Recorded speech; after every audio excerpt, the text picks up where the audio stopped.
programmation de mon système d'exploitation.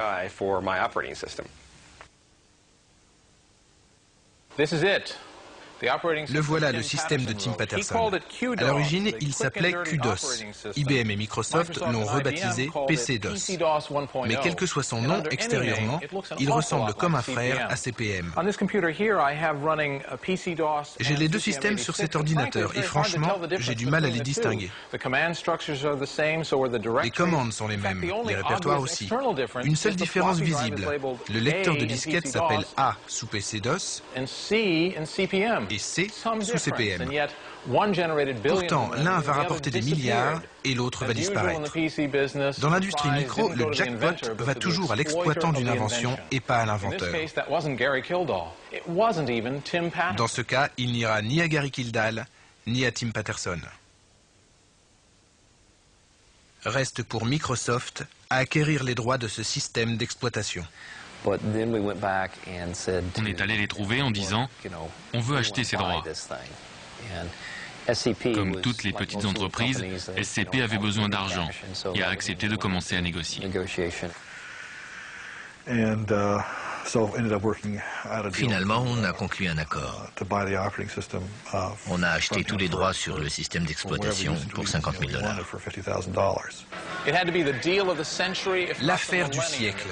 L'affaire qui remplira de milliards les poches de Bill Gates et de Paul Allen, permettant à celui-ci de s'acheter des jouets de ce genre, un gymnase et toute une équipe de basket rien qu'à lui.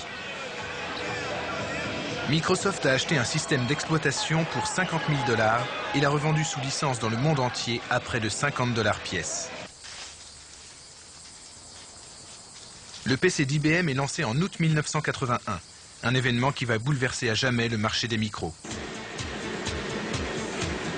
La très sérieuse IBM apporte à l'industrie micro la crédibilité qui lui manquait. Son PC a été délibérément dessiné pour rassurer les chefs d'entreprise. Il s'agit bien d'un outil de travail, pas d'un gadget ou d'une console de jeu. Mais comme un ordinateur personnel se doit de garder un visage humain, la Grande Bleue se permet un petit sourire dans sa campagne publicitaire. Pas besoin d'être riche ni savant pour avoir accès à cet outil de haute technologie.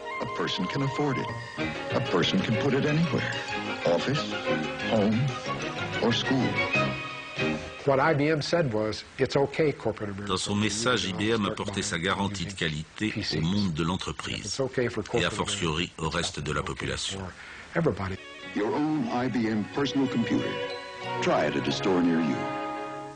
Malgré ce qu'affirme la publicité, la machine elle-même n'est pas meilleure que celles qui sont déjà sur le marché. Les ventes devront s'appuyer sur une application concrète, un logiciel indispensable et qui ne fonctionne que sur cet ordinateur précis. Ce logiciel miracle, ce sera Lotus 123, un tableur.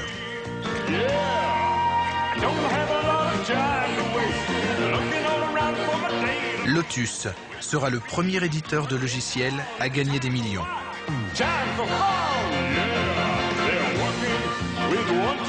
En 1981, IBM prévoit de vendre 500 000 PC dans les 3 années suivantes.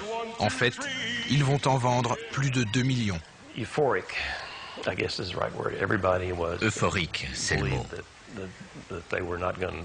On en avait vendu 2-3 millions. Du coup, tout le monde s'est mis à penser à 100 millions. On est passé de la sous-évaluation à la surévaluation.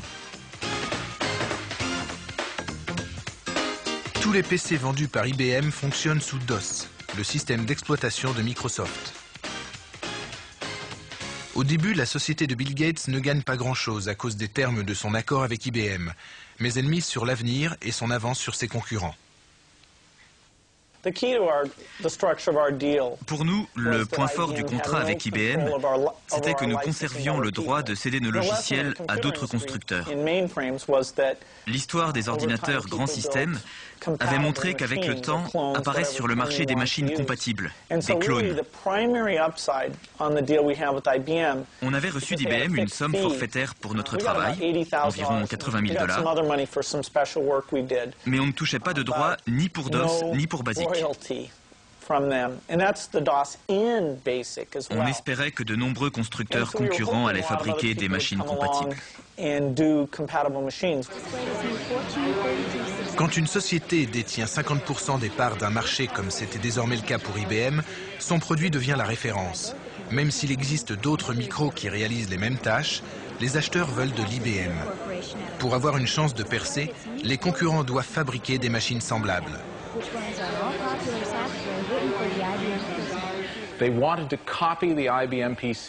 Ils doivent copier le PC d'IBM. Et il existe un moyen de le faire légalement, la rétro-ingénierie.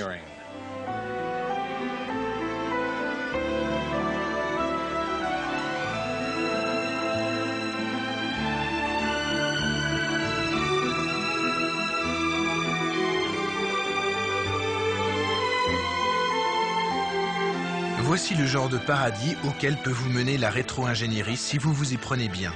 Ce modeste cabanon dans la montagne appartient à Rod Canyon, un des fondateurs de la société Compaq. En 1982, Rod Canyon et 3 de ses collègues ingénieurs chez Texas Instruments veulent créer leur propre entreprise. Mais ils ne savent pas quoi inventer. Ils tiennent leur idée après avoir gribouillé un schéma sur un coin de nappe dans un snack bar. Ils vont fabriquer une version portable du PC d'IBM et parvenir à leur fin grâce à la rétro-ingénierie.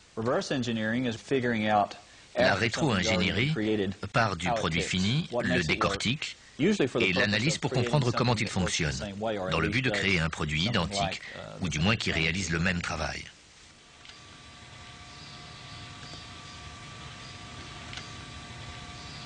En achetant les composants de son PC à l'extérieur, IBM a facilité la tâche des fabricants de clones. Il leur suffit de jeter un œil sous le capot et d'aller s'approvisionner chez les mêmes fournisseurs. Le microprocesseur central, par exemple, vient de chez Intel. Une puce vitale, cependant, fait exception. La puce ROM BIOS, servant à relier matériel et logiciel. Un pur produit IBM, protégé par un copyright et une armée d'avocats. Pour qu'un clone soit compatible IBM, il faut absolument qu'il soit équipé d'une puce ROM BIOS IBM, qui bien entendu n'est pas en vente. Reste donc à se débrouiller pour la copier en toute légalité. Voici la recette de la rétro-ingénierie. Je construis des ordinateurs et je désire fabriquer un clone du PC d'IBM. Je commence par rédiger un descriptif minutieux des fonctions que la puce ROM BIOS doit remplir.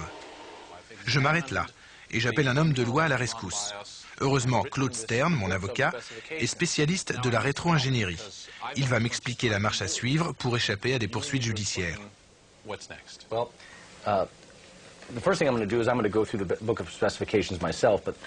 Premièrement, Bob, vous disparaissez du processus. Vous avez vu le produit original, le produit cible. Vous êtes donc contaminé, souillé.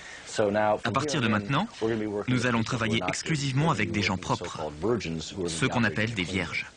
Ce qui n'est pas mon cas. En effet. Donc, nous allons engager une équipe d'ingénieurs qui n'ont jamais vu le ROM BIOS d'IBM et qui ne l'ont jamais utilisé. On va les soumettre à un test de virginité. Jurez-vous n'avoir jamais tenté de démonter ou décompiler un produit IBM quel qu'il soit? Ensuite, les vierges avérés sont enfermés à double tour et on leur interdit tout contact avec le monde extérieur jusqu'à ce qu'ils aient réinventé la puce ROM BIOS d'IBM. Grâce à mon descriptif, ils connaissent l'état des données avant et après leur passage par la puce. À partir de là, ils émettent des hypothèses sur ce qui leur arrive dans la puce. Hypothèses qu'ils testent et retestent jusqu'à ce qu'ils aient mis au point une puce qui se comporte exactement comme le ROM BIOS cible. Il a fallu plusieurs mois, 15 programmeurs chevronnés et $1 million à Compaq pour réussir ce tour de force. Le premier ordinateur Compaq voit le jour en novembre 1982.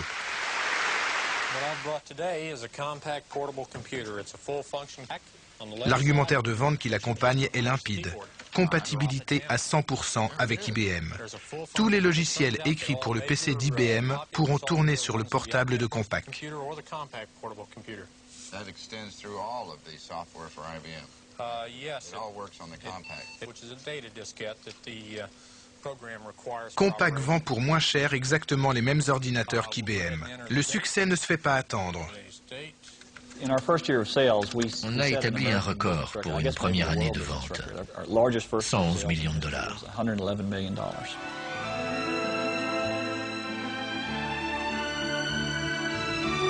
Et voilà comment Rod Canyon a pu s'offrir son cabanon à la montagne dans la région des États-Unis où l'immobilier coûte le plus cher. Et voilà pourquoi moi je dépéris d'envie pendant qu'il me décrit les qualités du prochain jet qu'il compte s'acheter. Pauvre IBM, tout le monde semble avoir profité